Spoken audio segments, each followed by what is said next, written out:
a iniciar con espero que iniciar y terminar con las exposiciones. Recuerden que van a ser 5 minutos. Yo quiero decirles que la forma en que voy a calificar es cada uno de estos ensayos, como se recordarán, tienen una ponderación de 5 puntos. Entonces, la forma en que voy a ver mejor si son 5 puntos, porque ahorita dudé. Permítanme un momento. Porque ese dato yo se los di a ustedes al inicio, ¿verdad? Un momento.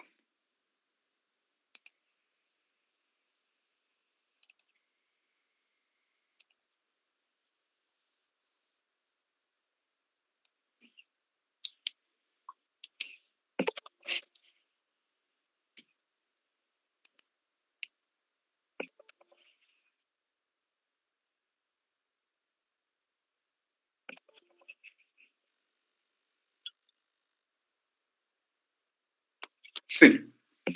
Estos ensayos tienen una ponderación de 5 puntos. Entonces, solo quería estar seguro para no darles una información que no fuera. Entonces, la forma en que voy a realizar la calificación es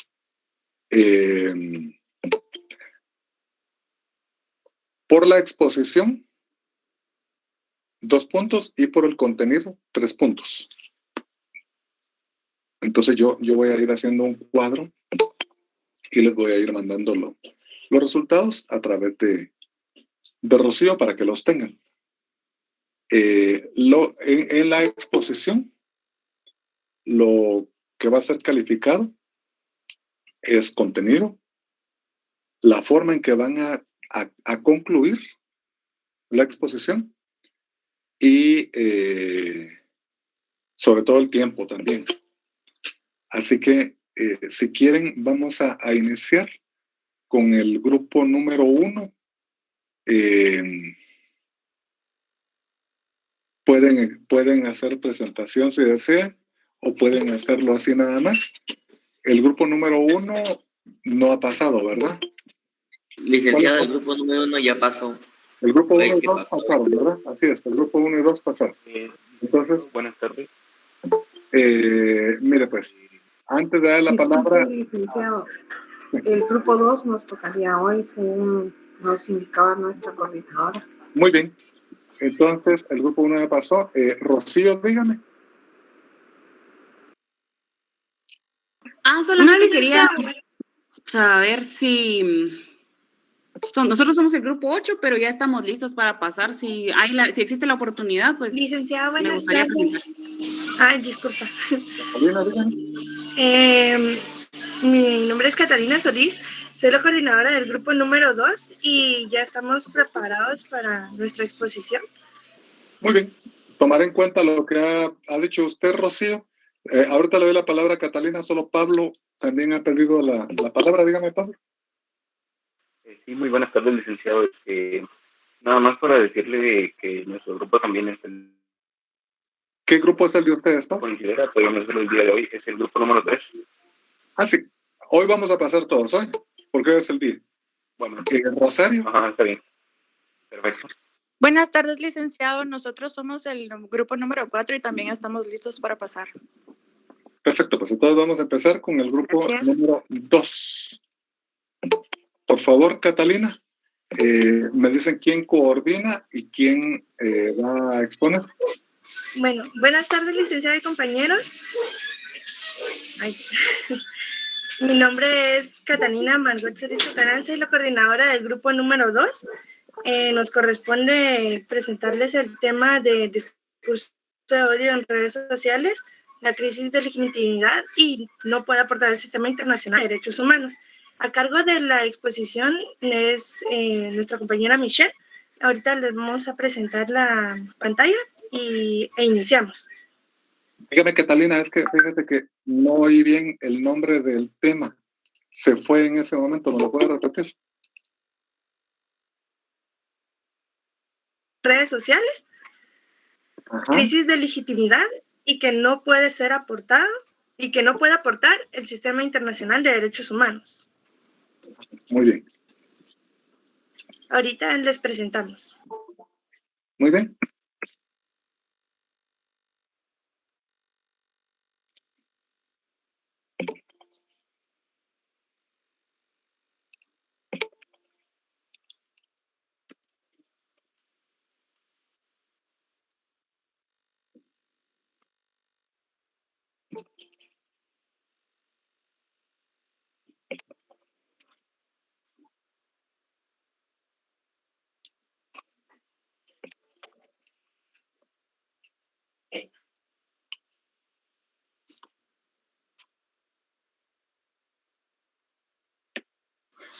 Muy buenas tardes, licenciado y compañeros. Mi nombre es Michelle Kerr y el día de hoy les voy a hablar sobre el discurso de odio en redes sociales. Bueno, pues este es un concepto que genera confusión y que por su subjetividad es relativamente manipulable. Pero en sí podemos decir que los discursos de odio son las expresiones de ideas u opiniones basadas en el desprecio hacia personas o colectivos a quienes se les desea el mal. El discurso de odio son las expresiones que incitan directamente a la comisión de actos de discriminación o de violencia por motivos de odio racial, alguna orientación sexual u otras formas de intolerancia. El discurso de odio en línea es un fenómeno descontrolado que genera un daño mayor, en primer lugar, por la sobreabundancia comunicativa, que lo que anteriormente eran los mensajes en el ámbito privado ahora han sido convertidos al ámbito público. Y en segundo lugar, es por la descentralización de la comunicación que democratizan los mensajes en el sentido de que cualquiera puede emitir un mensaje con un mayor potencial de audiencia, lo cual genera lo que ahora conocemos como las viralizaciones. La investigadora Eugenie Morrows refuerza la idea de la expansión de las redes sociales dentro de la cultura del odio en su control y manipulación de la información, dado que la red no es un sinónimo de respeto a la libertad, debido a que sostiene la idea que no es liberador ni democratizador, sino simplemente es manipulador. Guatemala no es la excepción en expresiones de odio por medio de las redes sociales, debido a que es un país con una sociedad poco solidaria e irrespetuosa. Con esto siempre refiriéndonos a los discursos de odio. El problema de la tolerancia, de permitir los discursos de odio y la expansión de estos atenta contra los derechos individuales, como también tanto para personas individuales como los colectivos de personas y también hacia grupos étnicos que en algunas ocasiones llega a atentar contra la vida, lo cual genera vulnerabilidad en el derecho esencial. Las violaciones más frecuentes se relacionan al honor, a la intimidad y al respeto. Ahora bien, ¿existe alguna especie de responsabilidad de las redes sociales por esta clase de contenido? En realidad no, ya que esto se debe por un problema de territorialidad, ya que la red no cuenta con frontera alguna y estos mensajes pueden ser emitidos desde cualquier país, y lo cual dificulta poder identificar a las personas, organizaciones que emiten este mensaje, ya que el anonimato es uno de los factores que está a favor de los discursos de odio y es difícil poder aislarlo. Al momento de censurar el discurso de odio, se toma comúnmente como una violación al derecho de la libertad de expresión. Popper defiende que la tolerancia ilimitada conduce a la destrucción de la tolerancia. Por ello se abre un dilema de respetar la libertad de expresión y al mismo tiempo reprimir todo mensaje relacionado a los discursos de odio. Ahora bien, en el Pacto Internacional de Derechos Civiles y Políticos, en su artículo 19 y numeral 2, nos dice que toda persona tiene derecho a la libertad de expresión, lo que comprende el poder buscar, recibir y difundir información de toda índole. Sin embargo, en el numeral 3 del mismo artículo, nos dice que este ejercicio de derecho contiene también restricciones, y esto es para asegurar el respeto a los derechos o a la reputación de los demás, también para la protección de la seguridad nacional, el orden público o la salud o la moral pública. En el artículo 20 del mismo pacto y su numeral 2, Dice que toda apología del odio nacional, racial o religioso que constituya incitación a la discriminación, a hostilidad o a la violencia estará prohibida por la ley. Entonces, ¿cómo se pueden combatir los discursos de odio? La solución para este problema es también de manera global, por lo cual abogan movimientos de intolerancia que imponen la necesidad de una búsqueda de solución transnacional para la lucha contra el odio y asimismo a la promoción de la tolerancia. Para la gran mayoría no cabe duda de que las instituciones públicas deben contribuir a la creación de un clima adecuado para poder ejercer el derecho a la libertad de expresión, siempre de una manera respetuosa y ejerciendo los principios de la igualdad y de no discriminación. Las repercusiones que pueden tener el discurso de odio, sea en línea o no, son variados. Por un lado, tenemos los daños directos, emocionales o psicológicos a través del acoso o amenazas o por diferentes expresiones. Y por otro lado, también produce un daño indirecto, erosionando la integridad de las personas y dañando su reputación. En este sentido, el discurso de odio envía un mensaje que divide y segrega a la sociedad. Muchas gracias por su atención, compañeros. Muchísimas gracias, Michelle. Muy correcto el tiempo, muy bien todo, y excelente intervención. Vamos a ir con el grupo número 3, entonces. Buenas tardes, licenciado. La coordinadora de mi grupo es Emily Michelle López Soberanis, y nosotros expondremos acerca del tema "Todo lo simple se desvanece en sus complejidades". Muy bien. ¿Quién expondrá?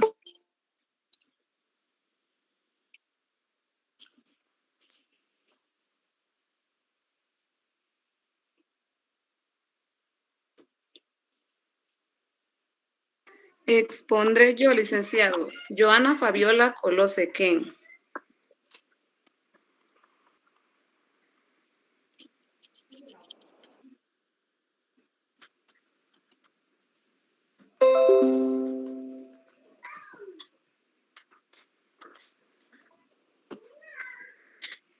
Buenas tardes, licenciado. Buenas tardes, compañeros. En este momento yo les expondré acerca del tema "Todo lo simple se desvanece en sus complejidades". Empecemos.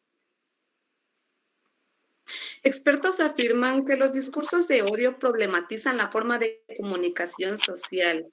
Un discurso de odio está ligado a distintas emociones tales como enemistad, discriminación y prejuicios que induzcan a la violencia. Constituye también una amenaza para la estabilidad social y la paz, puesto que la libertad de expresión es una condición necesaria dentro de una sociedad, ya que no habría Estado de Derecho si no existiera libertad para expresarse. Las personas que transmiten un discurso de odio se basan en que algunos individuos tienen características que los hace inferiores a los demás o indignos de un trato igualitario. Las definiciones que se postulan son contestación a fenómenos sociales discriminatorios. Un ejemplo a nivel mundial es la discriminación a personas de color. En Guatemala, principalmente, a personas de etnia indígena, refiriéndose a dicho grupo con distintos apodos, expresiones o insultos, lo cual creo que varios de nosotros conocemos cuáles son. Otro grupo discriminado en Guatemala son las personas con discapacidad, el cual cuenta con 10.38% de habitantes, aproximadamente 1.4 millones. Muchas personas afirman que pueden reconocer un discurso de odio por medio de símbolos o frases. Ejemplo de ello, la bandera nazi, lo cual contiene el símbolo llamado esvástica, que es una cruz en forma de gancho, lo cual en algunas regiones simboliza la buena fortuna o bienestar, pero en la creación de dicha bandera se le dio un significado totalmente distinto. O el también conocido como sol negro, que en la cultura asiática era una especie de iluminación, o en la cultura germánica fue que representaba el fin de determinada situación, pero que de igual forma fue utilizada por el nazismo. Los distintos discursos de odio pueden llevar a la muerte, como en el caso de Kenia 2007-2008, de la muerte de más de 1,000 personas y el desplazamiento de otras 600, perpetuando cientos de ataques sexuales, incluyendo intimidación y amenazas hacia la sociedad civil. Todo esto durante el periodo postelectoral. Se reconoce que las empresas deben tomar acciones para no convertirse en criminales hacia la expresión. Como primer punto, ver qué pueden y qué no pueden hacer, prohibiendo palabras, expresiones, opiniones que insulten la religión, origen étnico, nacionalidad, raza, color, género. Claro ejemplo, la población LGTB. Lo cual recuerda un caso del 2021 del asesinato de 2 mujeres transgénero y un gay en solamente una semana, y que extrañamente resultaron ser los activistas. Además, en lo que vamos del 2022, la cifra ascendió a 16 asesinatos hacia personas de dicha comunidad. En todo el mundo se han creado víctimas de racismo. Asimismo, se realizó un análisis respecto al odio hacia la población migrante, afirmando que es obligación del Estado evitar que estos discursos se difundan, estableciendo sanciones. También hablemos del machismo, que a pesar que en la firma de los acuerdos de paz se hayan creado mecanismos y leyes que protegen a las féminas, la suma va en aumento, considerando que en lo que vamos del 2022 contamos con un aumento de 13% de femicidios, según el grupo de apoyo GAM. Pero, ¿cuál sería la solución? Determinando que es obligación del Estado de brindar protección a los grupos vulnerabilizados, ya que se requieren mecanismos permanentes que marquen una transformación encaminada hacia la igualdad. Solamente, y muchas gracias por su atención.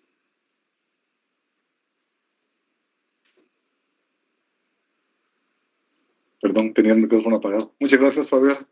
Muy correcto el tiempo y muy claro. Vamos a ir ahora con el grupo número 3. ¿Quién coordina cuál es el tema y quién va a exponer?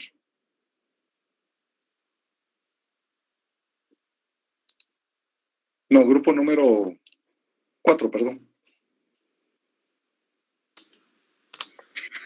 Buenas tardes, licenciado. Nosotras somos el grupo número 4, su coordinadora, mi persona, Rosario Bernal, y nuestras expositoras que son Alexia Navichok Lam y Stephanie Sabán. Las dejo con mis compañeros. Muy bien.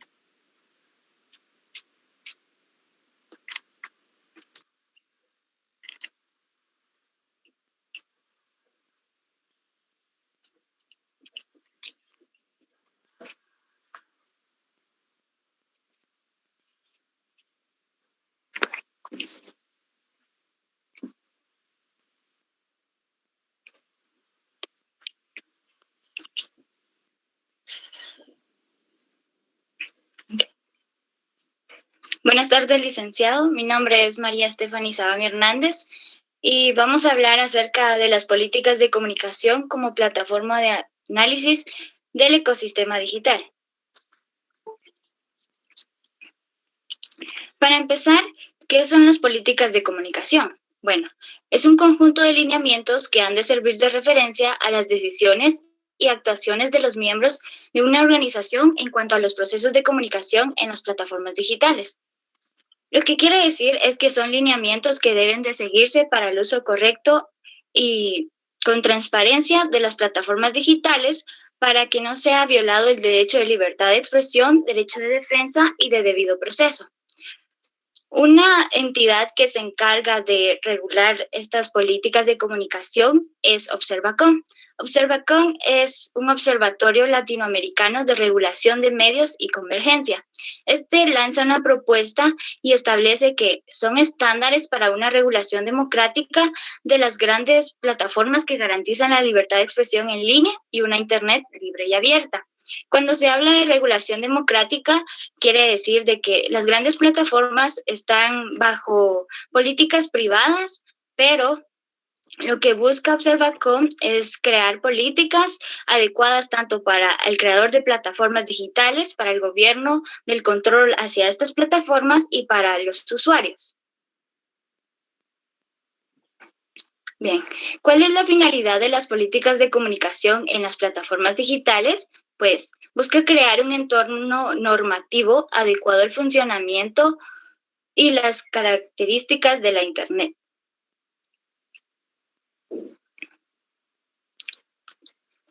Ahora bien, ¿por qué es necesario crear políticas de comunicación en las plataformas digitales? Pues es necesario para que las personas alrededor del mundo puedan manejar información y expresarse libremente sin discriminación alguna y sin caer en infracciones que violen la libertad de la cual gozan. Gracias, los dejo con mi compañera. Buenas tardes. Bueno, ¿por qué ha tardado en desarrollarse una política de comunicación? Ante la clara necesidad de un método para asegurar el resguardo de derechos esenciales como lo son el derecho a la libertad de expresión, derecho a la seguridad, derecho a la integridad, derecho a la intimidad y derecho a la libertad del pensamiento, los cuales son todos derechos humanos, se olvida que al tener un ordenamiento jurídico que regule el uso de las plataformas digitales podría convertirse en una herramienta opresora de los mismos derechos que se busca proteger. Un claro ejemplo de lo que podría llegar a ser un mal uso de los métodos de regulación en las plataformas digitales es el caso del periodista Rubén Zamora, quien es el presidente del periódico, el cual es un medio de comunicación guatemalteco.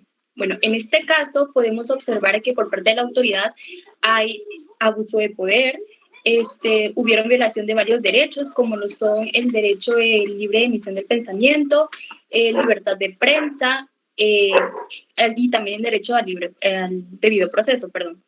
Estoy consciente que el ejemplo que les presentamos no es un ejemplo relacionado con las plataformas digitales, pero sí está relacionado con los medios de comunicación tradicionales. Y esto nos lleva a hacernos una pregunta.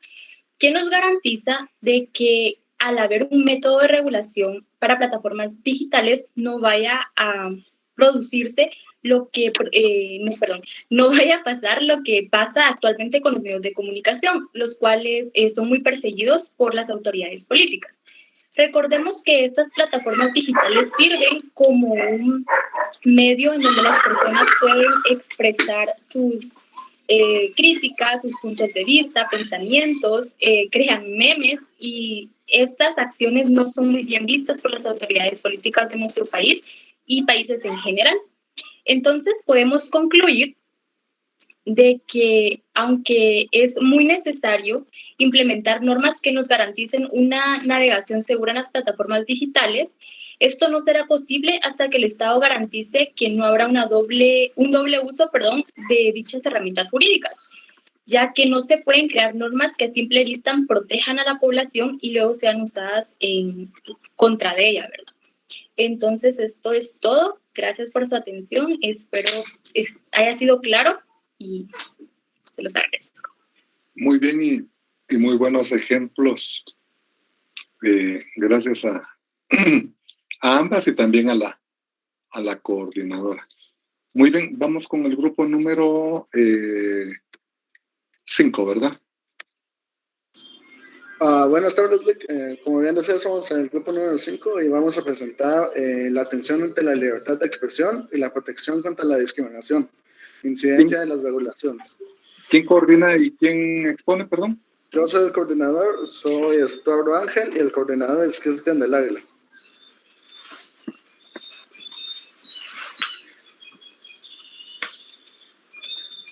Ok, buenas tardes, licenciado, buenas tardes, compañeros y compañeras.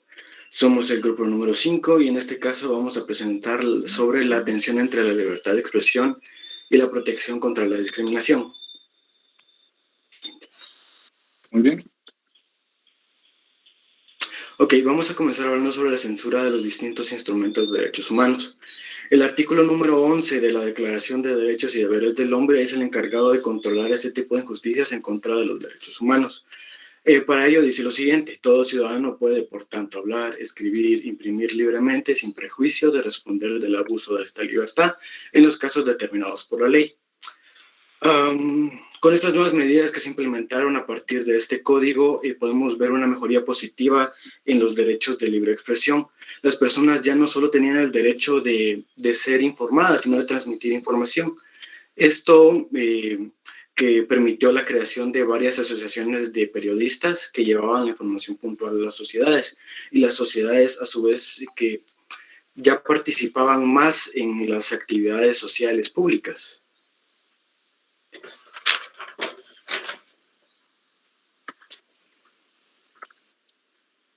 Ok, ahora los casos de censura en los sistemas regionales. Para esto tenemos que tener en cuenta que Guatemala es un país que viene saliendo de una época oscura. El conflicto armado interno fue algo que duró más de 36 años. Durante toda esta época, la mayoría de periodistas o personas que se dedicaban a informar a los demás eran castigados, incluso asesinados. Entonces las personas vivían con ese temor de poder ser castigados si expresaban lo que sentían o si se oponían en contra de lo que estaba pasando. 26 años después siguen dándose actos similares, por ejemplo, el que está en pantalla de la OMG, de Human Rights Watch, dice lo siguiente, de que desde que comenzó la pandemia se han logrado documentar casos en los cuales policías o soldados van vigilando, intimidando, deteniendo, robando, inclusive golpeando a los periodistas que se dedican a dar cobertura a manifestaciones o investigan casos de corrupción en sus gobiernos.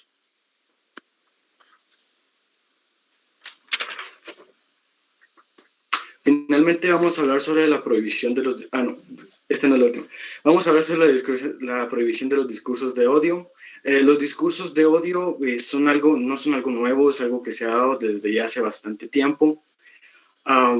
Podríamos definirlos como estos discursos que se dedican a infundir miedo y reprimir a un grupo específico. A este grupo específico se les conoce como minorías. Hay muchos casos a lo largo de la historia sobre este tipo de discursos. Uno, por ejemplo, es el que daban los líderes nazis en contra de las poblaciones judías que habitaban en Alemania durante la Segunda Guerra Mundial. Por ejemplo, la Comisión Interamericana de Derechos Humanos dice lo siguiente al respecto. La difusión de ideas sea sancionada si se prueba cierta, objetiva y contundentemente que quien la emita no estaba simplemente manifestando su opinión, sino que presenta la clara intención de promover la violencia ilegal o cualquier otra acción similar.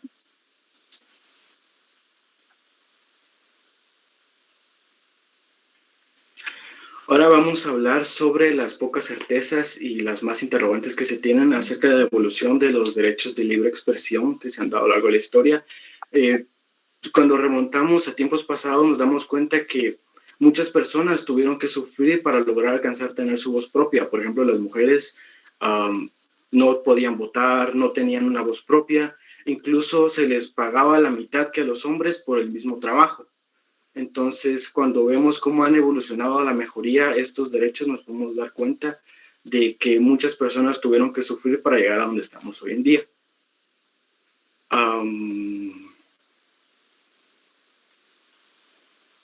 La libertad de expresión siempre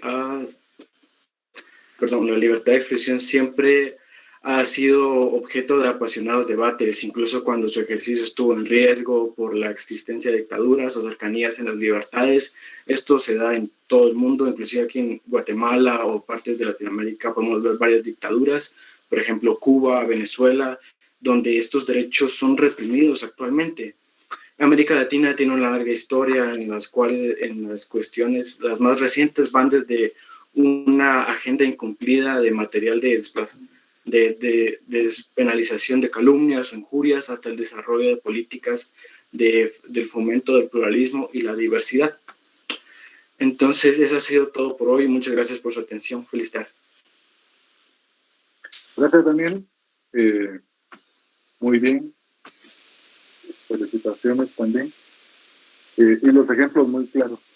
Entonces vamos con el grupo número 6. El tema, el nombre del coordinador y de quién va a exponer, por favor. Buenas tardes, licenciado. Mi nombre es Nelvin Flores, coordinador del grupo número 6. Tenemos el tema de si es efectivo el castigo penal en combatientes de un conflicto armado. Expondrá nuestro compañero Jorge Aníbal.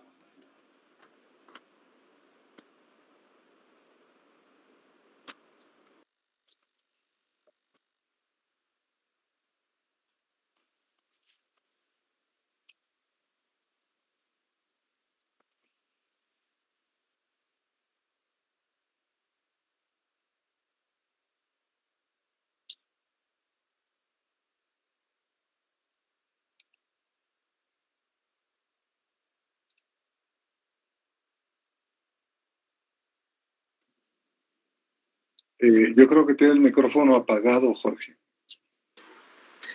Buenas tardes, licenciado. Buenas tardes, compañeros. Nosotros hablaremos sobre el castigo penal a combatientes del conflicto armado, si es efectivo. Siguiente diapositiva, por favor. Primero, ¿qué es el castigo penal? El castigo penal implica utilizar al aparato del Estado para producir un daño a alguien. En el caso de las penas privativas de la libertad, el castigo penal implica no solo privar de alguien de la libertad de una persona, sino que también llega a ser incluso en un acto violento.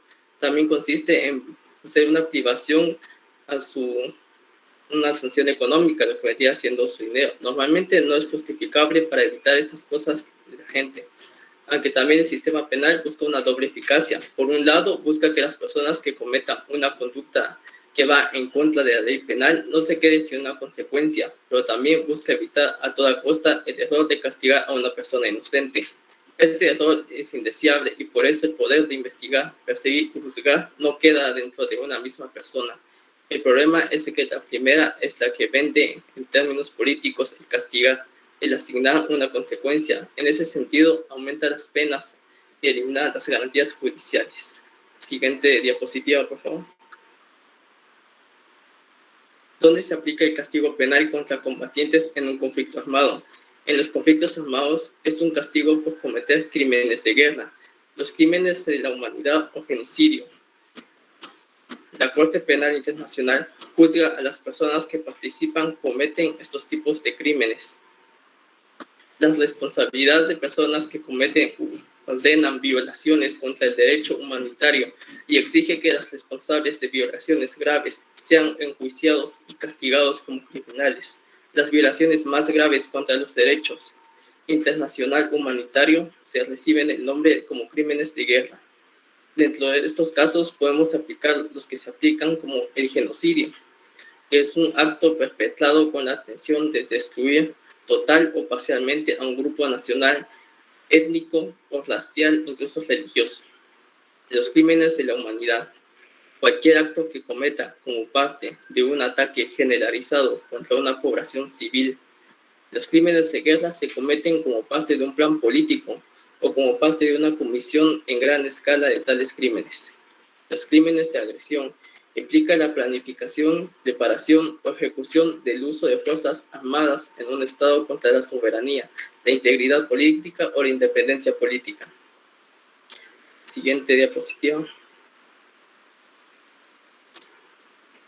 Conflicto armado en Guatemala.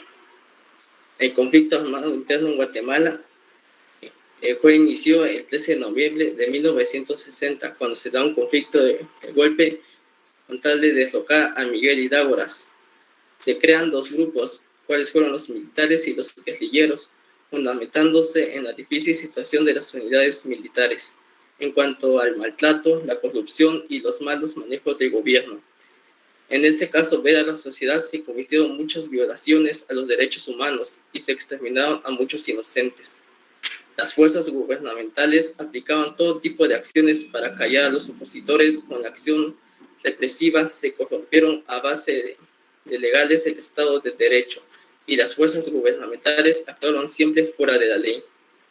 La presión se manifestó desde formas de vigilancia a la población y control política de exterminio de los opositores. Dentro de la fracción de algunas de las violaciones más graves al derecho internacional humanitario que se encontraron fue el homicidio intencional, la tortura o el trato inhumano, así como causar deliberadamente grandes daños. Se consideraron como infracciones graves y estas también son consideradas como crímenes de guerra.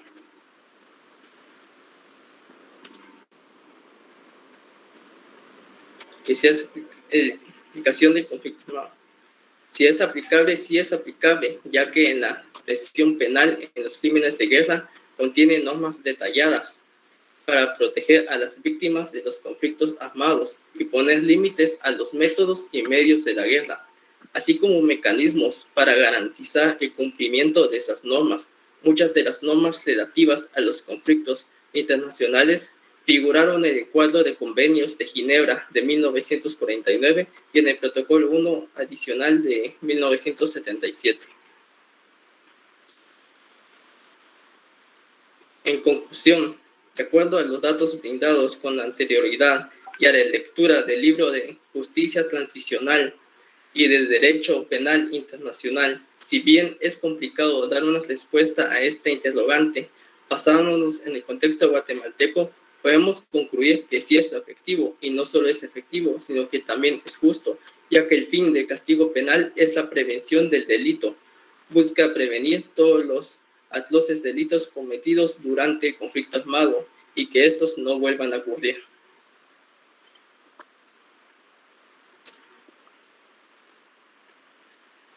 Con esto damos concluida con la presentación del grupo número 6. Gracias, Jorge. Vamos a seguir entonces con el grupo número 7. Como siempre, el nombre del tema, coordinador y quién expone. Sí, somos nosotros, pero ya pasamos. Sí, tienes razón. Ya, se me está cruzando. No, grupo 8. Buenas tardes, licenciado y compañeros. Nosotros somos el grupo número 8. Yo soy la coordinadora Jocelyn Kier. Nuestro tema es herramientas transformativas para la protección frente a las expresiones discriminatorias en los medios audiovisuales. Los dejo con mi compañera Rocío Palacios, que ella va a exponer sobre el tema.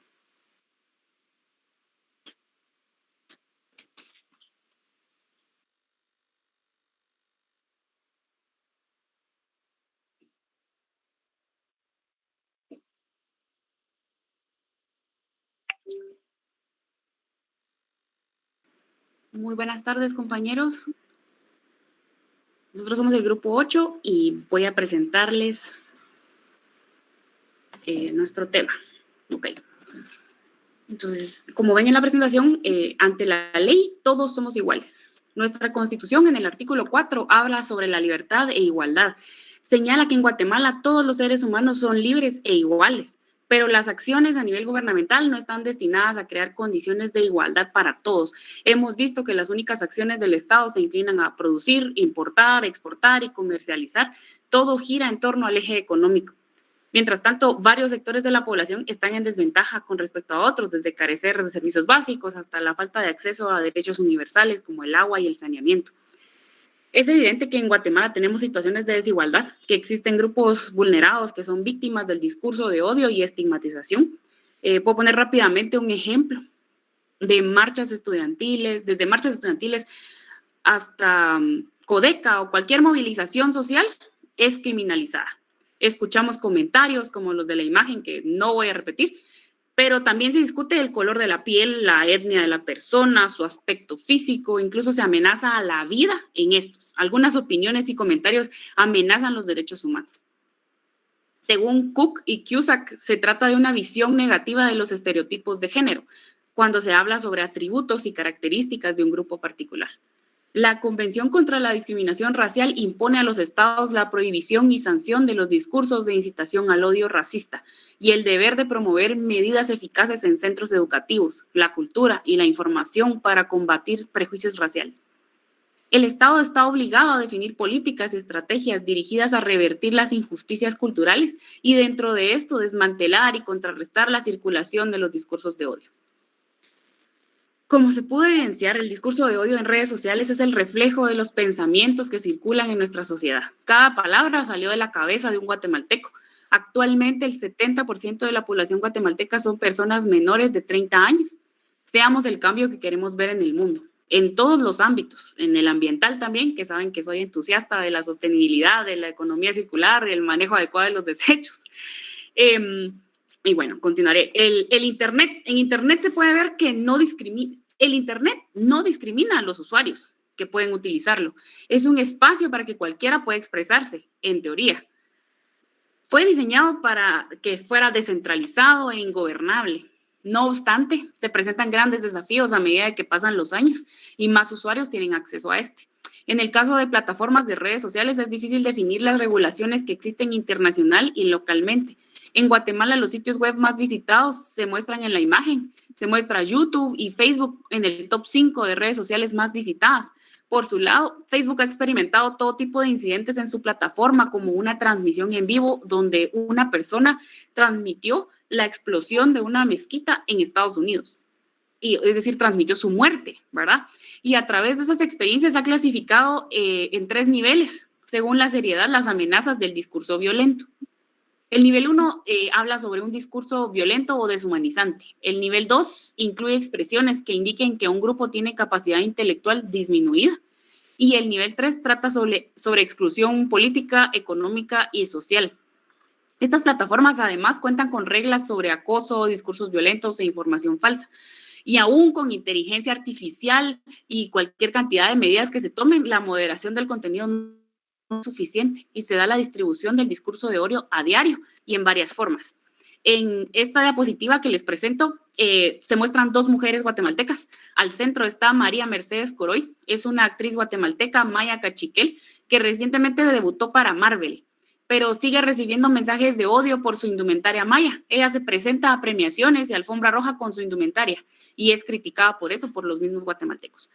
A la derecha está Bárbara Saché, que es una joven originaria de Huehuetenango que saltó a la lupa en la red social TikTok por sus videos, en los cuales mostraba sus trajes tradicionales de varios departamentos de Guatemala. Sus padres tienen una empresa exitosa y grande de fuegos pirotécnicos, pero recibió mensajes racistas, discurso de odio en sus redes, le llamaban la doméstica, cuando ella estaba en su propia casa. Y por último, también tengo un ejemplo internacional, y es la mexicana Priscila Arias, quien constantemente recibe acoso por su aspecto físico, aún siendo ella presentadora de televisión, está en portadas de revistas internacionales y es embajadora de marcas de moda. Entonces, en conclusión, podemos decir que no existe un marco jurídico definido en Guatemala sobre los discursos de odio en redes sociales o medios audiovisuales. La Corte Interamericana de Derechos Humanos sostiene que los estados son los responsables de desarrollar políticas públicas, organizar servicios sociales, establecer marcos regulatorios para revertir estos patrones de desigualdad y violencia, para vivir en una sociedad más armónica y sana. Muchas gracias. Muchísimas gracias, Rocío. Excelente. Felicitaciones. Vamos a ir con el grupo número 9. Igual, lo mismo, ¿verdad? Nombre del tema, quién coordina, quién expone. Buenas tardes, licenciado. Yo soy la coordinadora del grupo 9. Soy Abigail Barbero, me presento. Nosotros vamos a presentar la percepción sobre el bienestar en Guatemala. Y pues nuestro compañero Ángel Alegría nos presentará y yo pues voy a pasar la presentación. Gracias. Muchísimas gracias, Pati.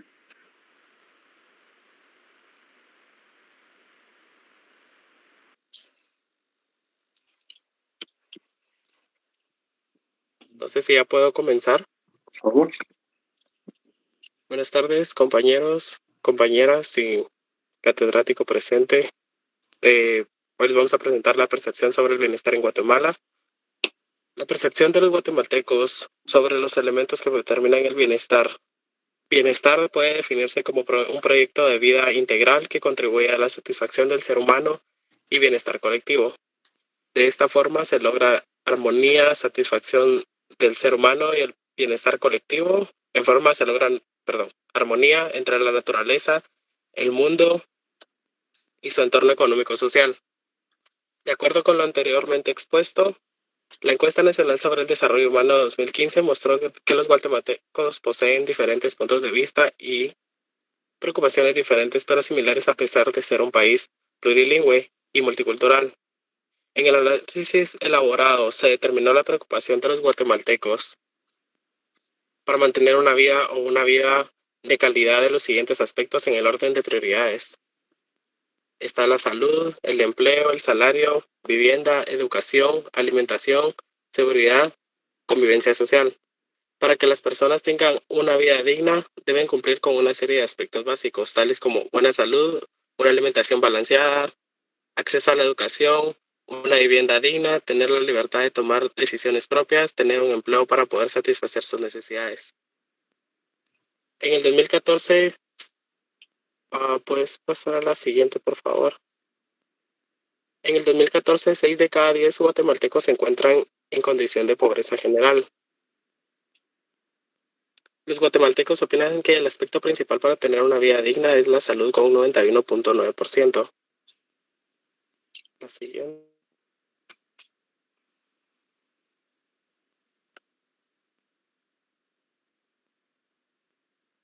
Tres de cada 10 personas viven en condición de pobreza extrema.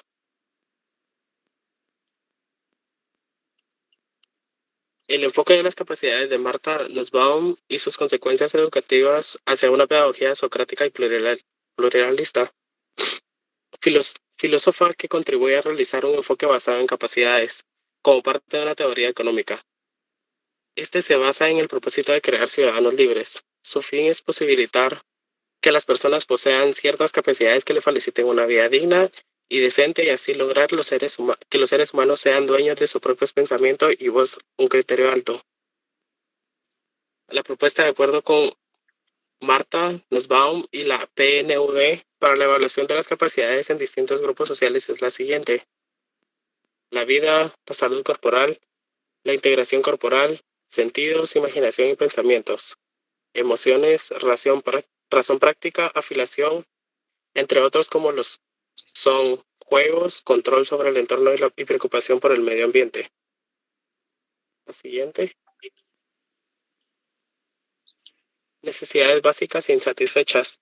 La condición humana y de vivienda manifiesta el exceso o falta de elementos que permiten satisfacer las necesidades básicas de un individuo, de índole material como la alimentación, vivienda, vestuario y salud, o subjetivos como son las expresiones artísticas, la autorrealización y la libertad de acuerdo con su propia percepción del mundo.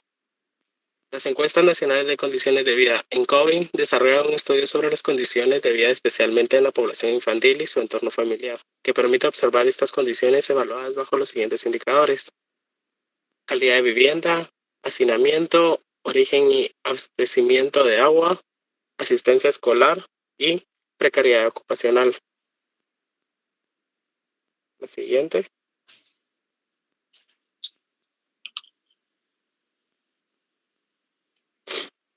Según un estudio de INCOVI del 2014, la incidencia general de pobreza en la República de Guatemala se encuentra más en los departamentos de Huehuetenango, Quiché, Verapaz, Totonicapán y Chiquimula.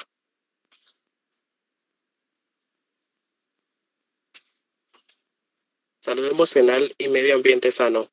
Estos aspectos relevantes para la vivienda en comunidad, aunque muchas veces no suelen incluirse dentro de los mismos.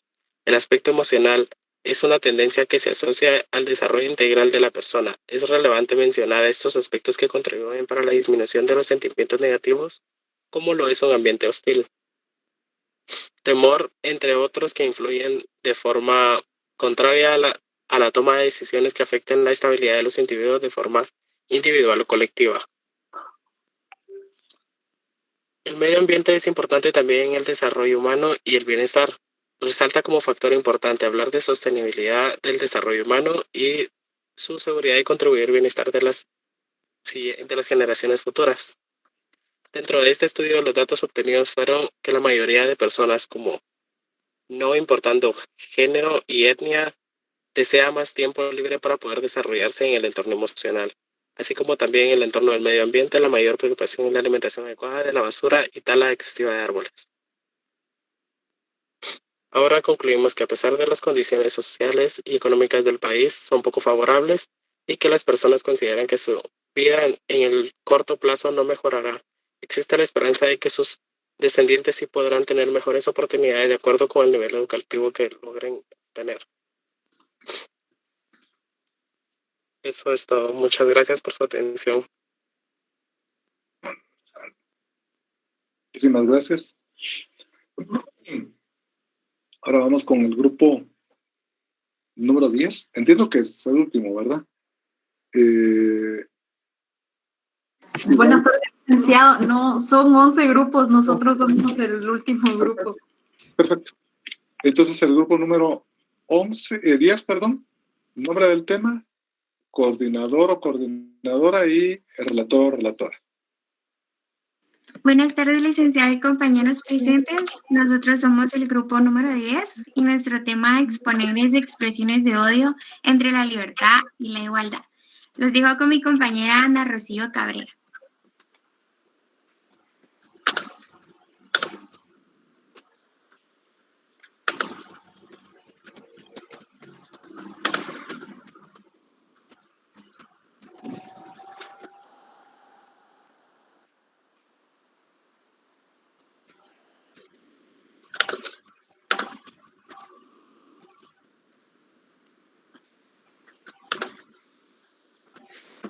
Ok.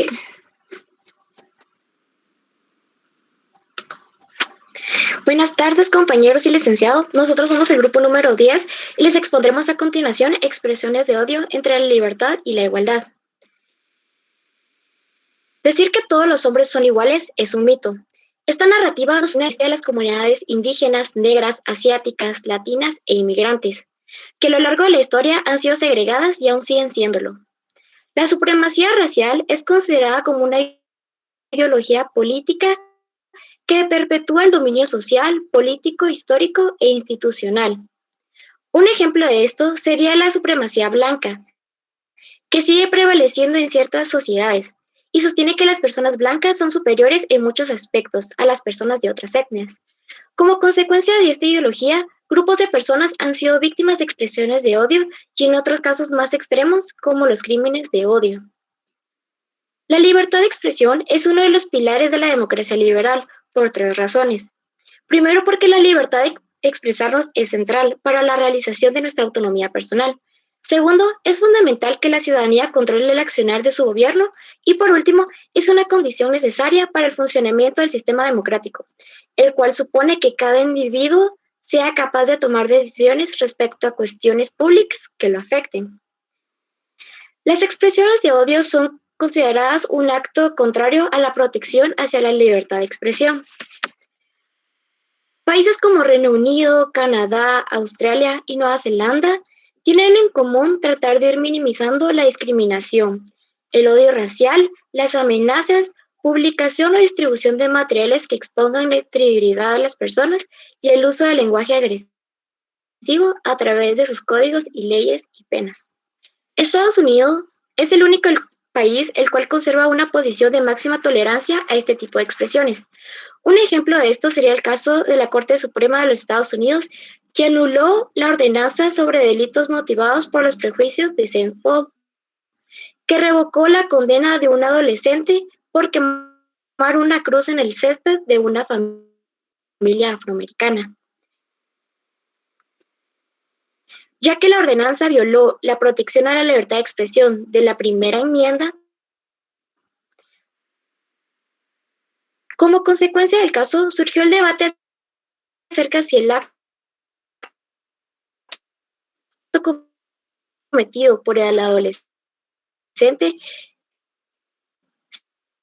se encuentra protegida por el derecho a la libertad, pero también en el tema de la libertad e igualdad. Una parte de la sociedad confunde el derecho a la libertad de expresión con expresiones denigrantes, pensando que están en todo su derecho y que solo son simples expresiones. Cuando se habla de la prioridad de la libertad de expresión por sobre la igualdad, se hace referencia a un problema relacionado con expresiones racistas hacia cierto grupo y que el problema no se resuelve limitando las expresiones del grupo agresor ni desprotegiendo al grupo vulnerado, ya que no se estaría cumpliendo con el pilar fundamental de la democracia liberal. Por lo cual, lo que busca la teoría de la igualdad sobre la libertad de expresión es desplazar las demandas a favor de la protección y ejercicio de la libertad de expresión cuando aquello que se expresa amenaza la subordinación de los grupos que generación tras generación sistemáticamente han sido subordinados, excluidos y discriminados. La protección de la libertad de expresión por posible inacción del Estado hace que las víctimas de expresiones de odio puedan verse silenciadas, humilladas y amenazadas.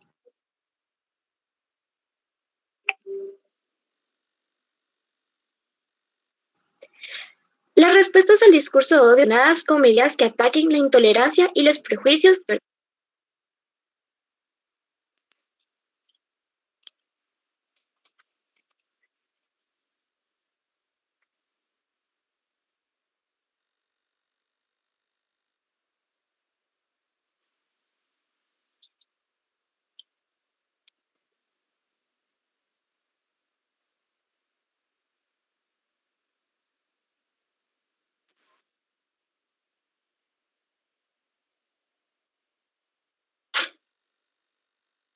Bueno, parece que Ana tuvo algún problema técnico, ¿verdad?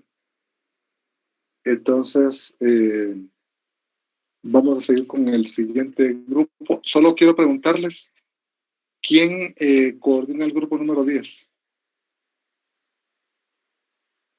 Yo, licenciada Andrea Barrios. Gracias, Andrea. Ahora, grupo 11, ¿quién coordina? Nombre del tema, ¿quién va a exponer? Buenas tardes, licenciado. Yo soy la coordinadora María José Dubón y el tema que nos toca exponer es los discursos de odio como amenaza de los derechos humanos y nuestro expositor va a ser Brian Mack. Ahorita les comparto pantalla.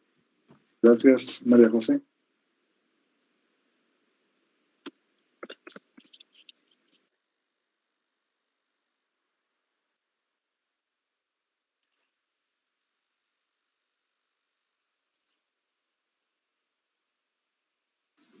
Muy buenas tardes, licenciado, y buenas tardes, compañeros. Yo soy Brian Mack y en esta ocasión represento al grupo número 11 con el tema de los discursos de odio como amenaza a los derechos humanos. Siguiente, por favor. Gracias. Para principiar debemos contextualizar qué son los derechos humanos, la libertad de expresión, qué es el discurso, qué es el odio, para luego caer en qué es el discurso de odio y la problemática a tratar. El discurso es una manera de expresión social, formal y verbal que tiene una finalidad comunicativa, es decir, quiere transmitir un mensaje sobre una idea a un grupo específico o no. Ahora bien, ¿qué es el odio? El odio es un sentimiento profundo e intenso, cuyo fin es lastimar, agredir por cualquier método o manera a un individuo o a un grupo social. Va más allá de la expresión individual y sobre todo se enfoca en la colectividad. La libertad de expresión. En Guatemala, todos los seres humanos somos libres e iguales en dignidad y derechos. Por ejemplo, el artículo 5 de la Constitución habla que toda persona tiene derecho a hacer lo que la ley no prohíbe. El artículo 35 de la Constitución dice que es libre la emisión del pensamiento. Ahora bien, debemos saber qué son los derechos humanos. Y los derechos humanos son un conjunto de garantías y derechos inalienables que tiene el hombre, que se basan principalmente en la dignidad humana. Por lo tanto, esto nos lleva a decir que las ideas de un discurso son libres, pero pueden tener un enfoque negativo o positivo. Eso quiere decir que tienen un objetivo primordial: promover el odio, alimentar algún dogma con alguna orientación discriminatoria para segregar el ambiente y para poder provocar la intolerancia y la discriminación. Los discursos de odio llegan a imponer una idea totalitaria, en donde únicamente un pensamiento es correcto. La siguiente, por favor. Debemos reconocer y analizar quiénes son los más afectados en cuanto a los discursos de odio como amenaza a los derechos humanos. Principalmente podemos mencionar a las mujeres. El machismo, la desigualdad provoca estos problemas. La comunidad LGBTIQ+ también es víctima de los discursos de odio. Y sobre todo los pueblos indígenas que durante muchos años han sido masacrados a lo largo de la historia, principalmente en Guatemala, teniendo 56 millones de muertos en el periodo de la conquista. La siguiente, por favor.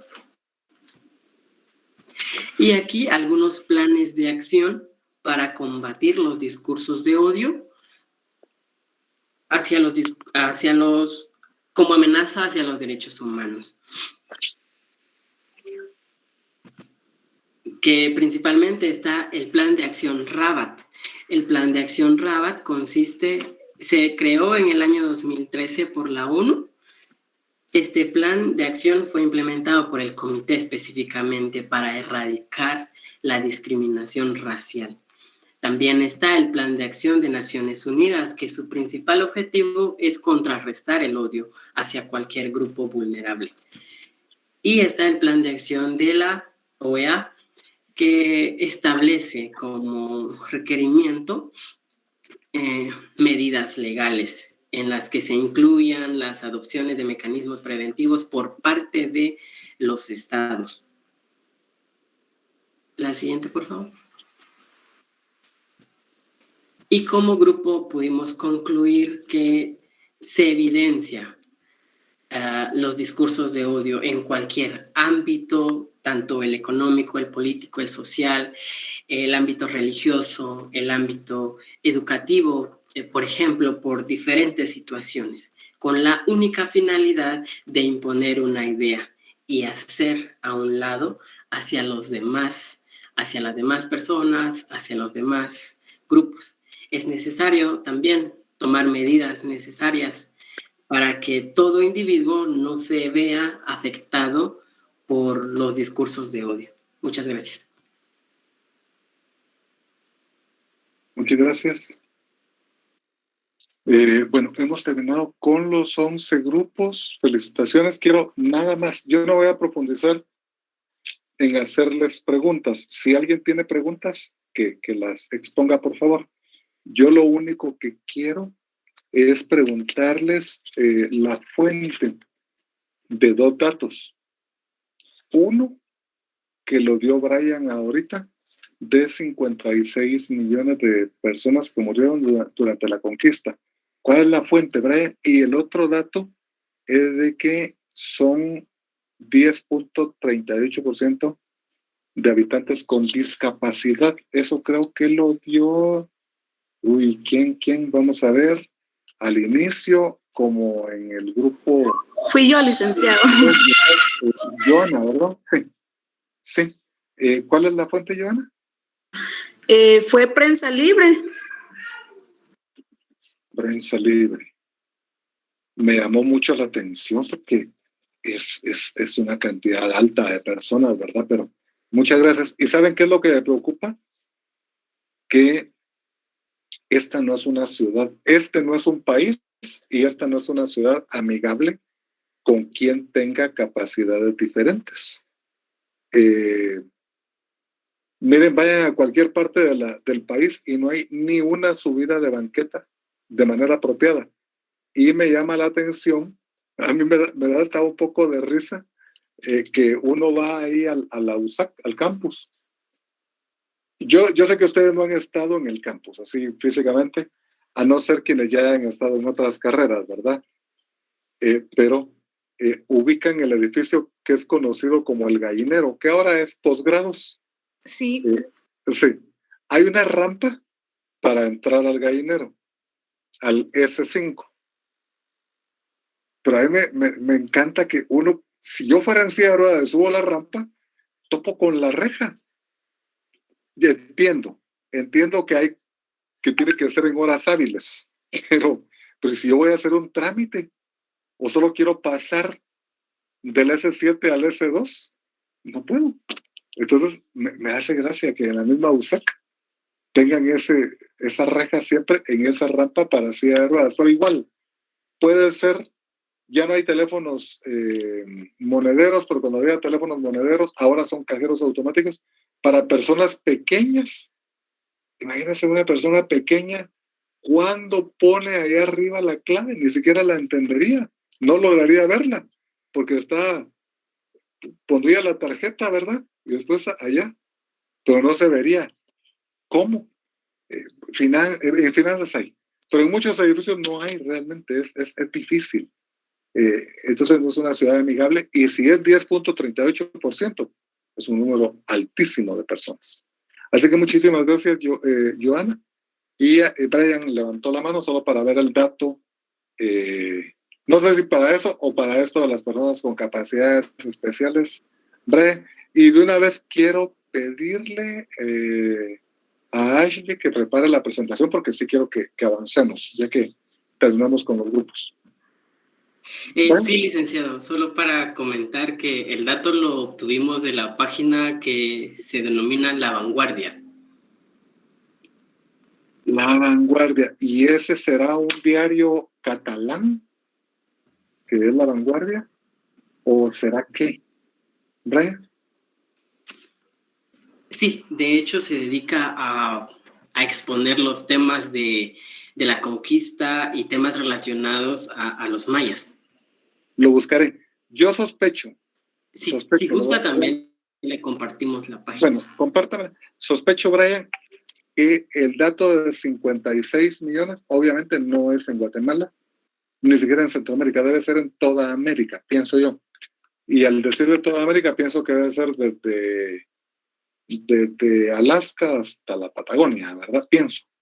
Porque no habíamos tantos aquí en el continente cuando vinieron los conquistadores, éramos menos, creo. Tal vez seríamos, no sé, unos 70 millones, 80 tal vez, cuando vinieron ellos. Y sí deben habernos aniquilado a esa cantidad en el continente, pienso yo. Muchísimas gracias, María José. Sí, licenciado, ahí lo agregué al chat por si les interesa. Ya lo vi. El dato. Gracias. Ya lo vi, es que me llamó la atención, a mí me gusta siempre ese tipo de datos y por eso es que reparé en ello. Así que si no tienen alguna pregunta ustedes, si no quieren hacer alguna ampliación,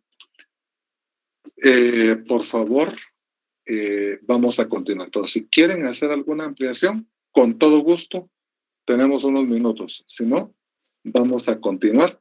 Y entiendo que Ashley se recuerda en cuál nos quedamos, así que gracias, Ashley, pero está abierto por si alguien quiere exponer algo o preguntar algo. ¿No? Muy bien. Entonces, vamos a continuar. Antes de que continuemos, quiero ofrecerles mil disculpas por los contratiempos de anteayer, de anteayer, ¿verdad? Problemas técnicos. Disculpen.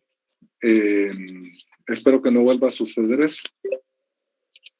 Pero debe ser hasta por cuestiones de edad. Para mí es un poco complicado a veces ese tema. Así que estábamos viendo el concepto de sociedad. ¿Se recuerdan?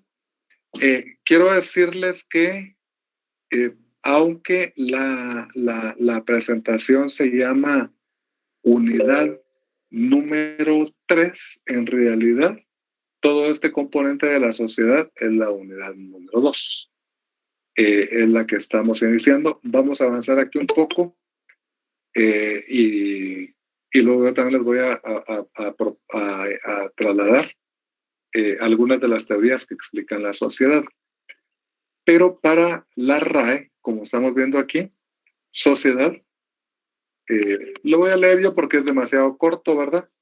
Es el conjunto de personas, pueblos o naciones que conviven bajo normas comunes. En esta sociedad guatemalteca, ¿cuántas naciones hay? ¿Cuántas naciones convivimos? Es pregunta que les hago. 25 o 24, creo, no sé. Gracias, Freddy. Son 25. Lourdes y Freddy, creo que somos 23, incluyendo a los ladinos. Si los ladinos se pudieran llamar nación, pero si no, seríamos 22. Hay una discusión bastante profunda acerca de si los ladinos tienen identidad o no, porque una nación tiene que tener identidad, tiene que tener algún tipo de cultura, y hay algunos que dicen que no hay identidad entre los ladinos, que los cachiqueles tienen identidad, que los etcétera tienen, pero los ladinos no. Incluso que los xincas o los garífunas tienen, pero los ladinos no.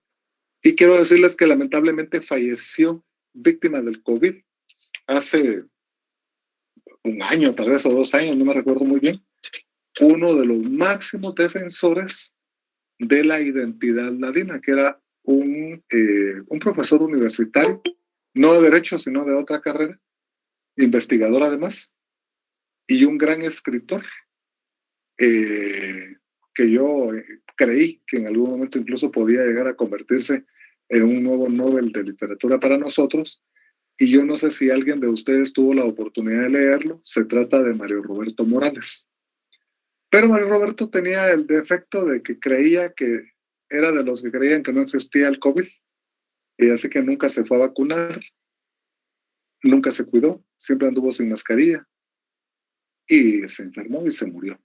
Así que es una de las víctimas del COVID, y con él se pierde a uno de los máximos defensores del ladinismo, ¿verdad? De la cultura ladina. Pero independientemente de si los ladinos son o no, por lo menos tenemos 22 naciones, 22 diferentes grupos en el país. Ahí lo puso Lourdes, ¿verdad? Y creo que es algo que deberíamos incluso de explotar, porque podría ser hasta un arma turística importantísima, que vengan incluso estudiosos a ver cómo es que convivimos muy pacíficamente 22 o 23 distintos grupos, naciones, 22 o 23 distintas naciones.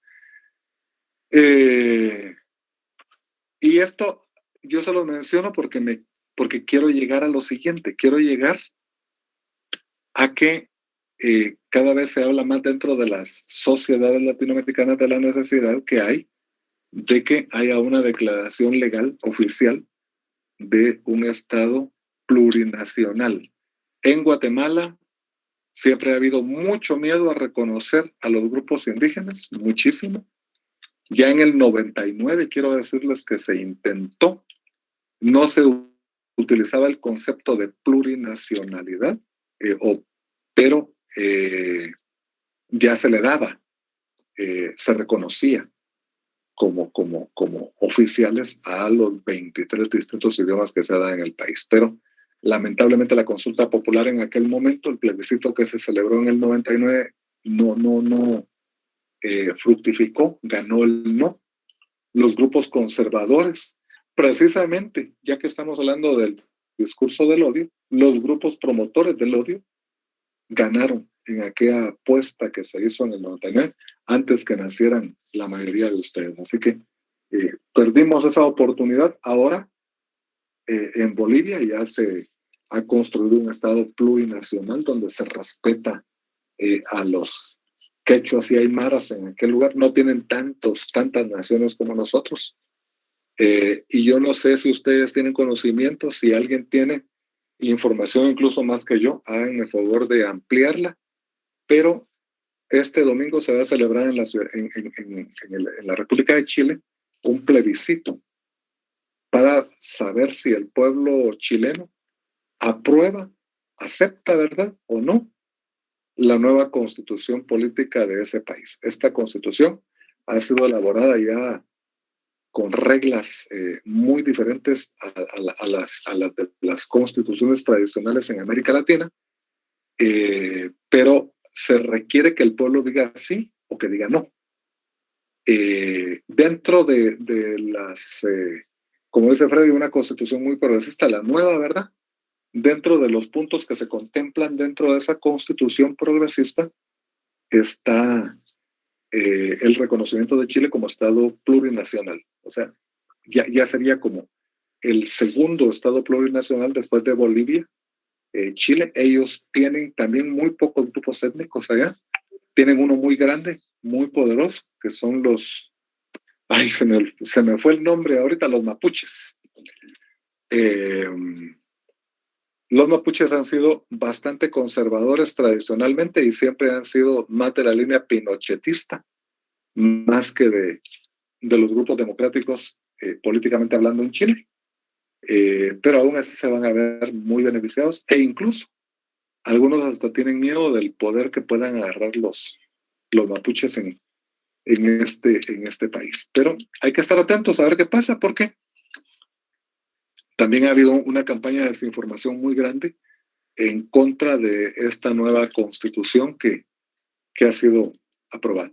Entre otras cosas, para que son muy avanzadas, se le da una cuota a la mujer en todo, en cada institución 50%, en cada proceso electoral 50%, en todo, absolutamente en todo, de la mitad.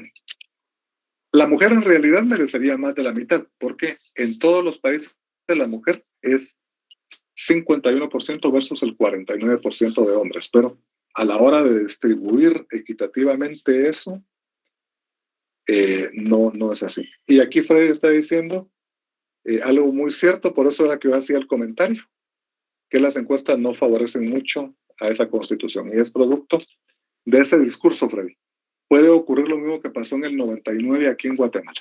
Así que vamos a estar atentos de lo que pasa, pero por eso es que la RAE aquí habla del conjunto de personas, pueblos o naciones que conviven bajo normas comunes. Aquí todos convivimos bajo normas comunes, no tenemos conflicto de ninguna naturaleza, no hay guerras, no hay odios entre un grupo indígena y otro. Puede haber algún resentimiento, especialmente hacia los ladinos, puede haber, porque el ladino, que es el que se ha plegado más a los grupos de poder, a los grupos ricos, ¿verdad? Aquí, pues ha servido de instrumento para oprimir a los indígenas, pero no es que haya pugnas como alguna vez las hubo en la ex Yugoslavia, y que con la muerte del mariscal Tito se inició una terrible guerra ahí, en que hubo hasta genocidio. Por favor, la siguiente, Ashley.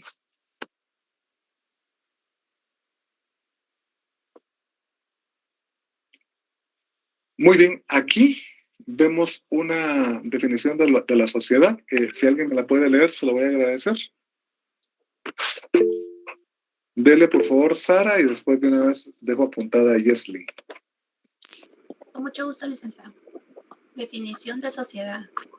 Es un término que describe a un grupo de individuos marcados por una cultura en común, un cierto folclore y criterios compartidos que condicionan sus costumbres y estilo de vida y que se relacionan entre sí en el marco de una comunidad. Aunque las sociedades más desarrolladas son las humanas, de cuyo estudio se encargan las ciencias sociales como la sociología y la antropología, también existen las sociedades animales, abordadas desde la sociología o la etología social. Quiero decirle a Sara y a cada uno y cada una de ustedes que muchos sociólogos, muchos estudiosos niegan que en la biología o entre los animales que no sean el ser humano, ¿verdad?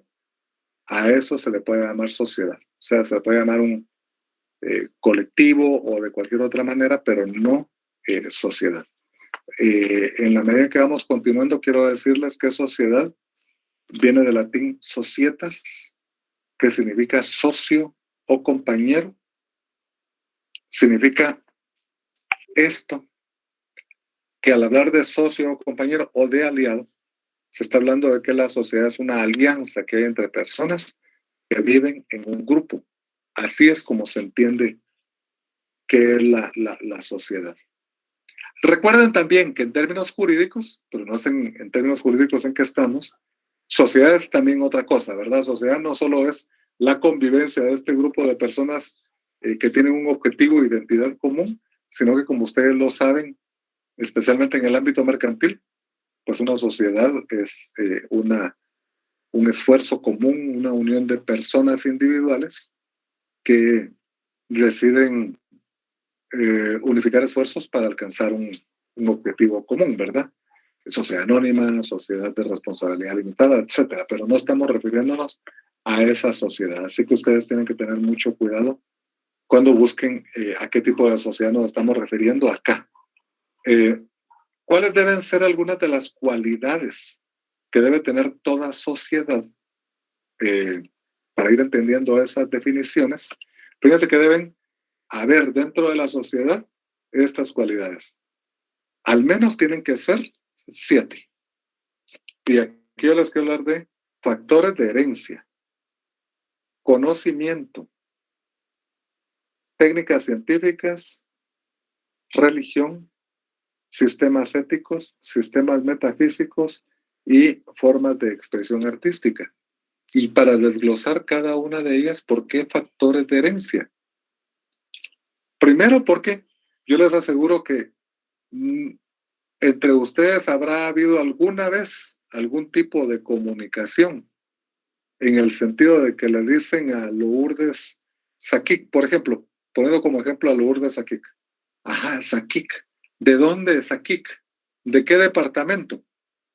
Y ya Lourdes dirá, pues, de Baja Verapaz o de Chimaltenango o de aquí de la capital.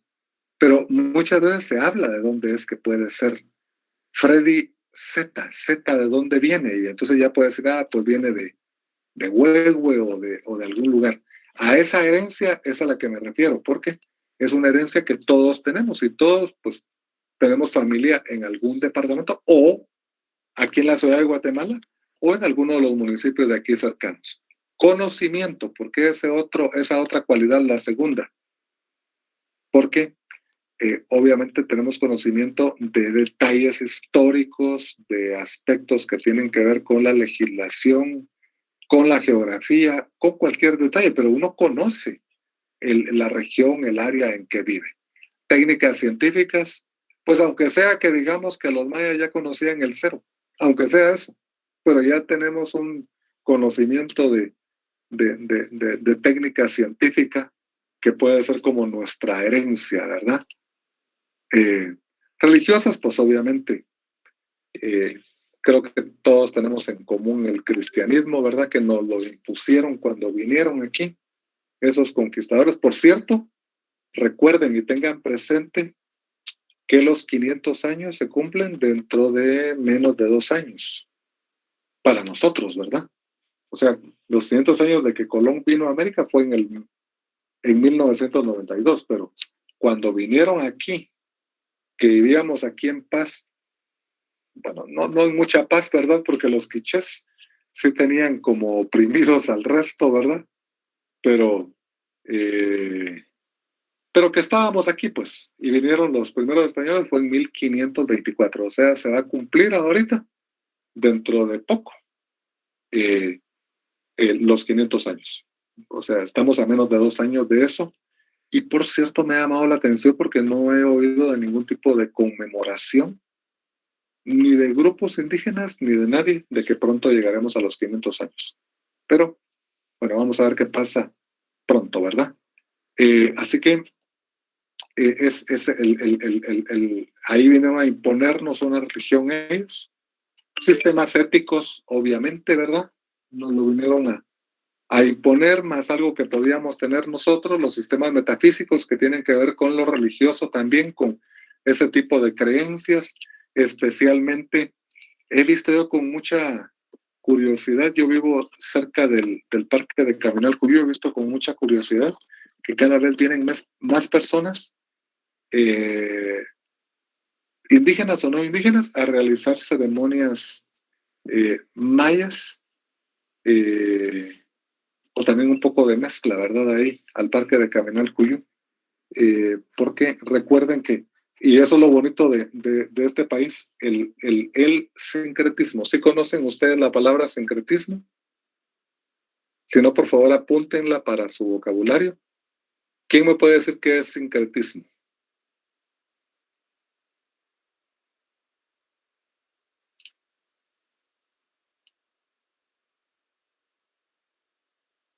¿Nadie tiene idea? Rogelio tiene razón, combinación de creencias. Es alguien ha sido católico toda la vida y de repente se convierte en evangélico y sigue, por ejemplo, yendo el 12 de diciembre a la iglesia de Guadalupe, por ejemplo, o sigue creyendo en la Virgen de Guadalupe. Ese podría ser el sincretismo, o que se convierta al Islam o lo que sea, pero en Guatemala se da mucho el sincretismo. Uno va a Chichicastenango y es a mí me encanta porque ahí en las gradas de la Catedral de Chichi están celebrando ceremonias mayas, ahí, en la entrada a la iglesia. Y uno entra a la iglesia y hay grupos quichés ahí dentro de la catedral que están rezando u orando, como quieran llamarle, en dirección de sus deidades, no en dirección de las deidades cristianas, que es a donde estamos viendo todos ahí enfrente, donde está Jesucristo ahí colgado, ¿verdad? Sino ellos están hacia otro lado. Ese es sincretismo. Y esos son sistemas metafísicos, ese tipo de creencias. Y lo otro son las formas de expresión artística y hasta de la vestimenta. Con esto vamos a terminar, vamos a continuar pasado mañana en este punto, pero des en cuenta que no es que uno ande viajando, pero le aseguro que uno está en medio de un montón de gringos y uno ve que alguien tiene algo chapín, o en películas, por ejemplo, algo típico, y uno reconoce que eso es chapín, porque es parte de nuestra cultura, de lo artístico nuestro. Así que no me había dado cuenta de la hora, por eso era que yo seguía hablando, pero nos vamos a quedar en esta parte. Si me recuerda, Ashley, por favor, que ahí nos quedamos. Y feliz tarde a todos y todas, y espero tenerles la nota prontísimo de este primer ensayo. Y no se les olvide que movimos el segundo ensayo. Ya no me recuerdo para qué fecha, pero ustedes la tendrán presente. Creo que es para dentro de 2. ¿Para cuándo la movimos, el segundo ensayo? 14 de septiembre, licenciado. 14 de septiembre, en 2 semanas, ¿verdad? Sí, así es. Gracias, Rosario. Para ese día. Entonces, nos vemos pasado mañana, y el 14 de septiembre será el segundo ensayo.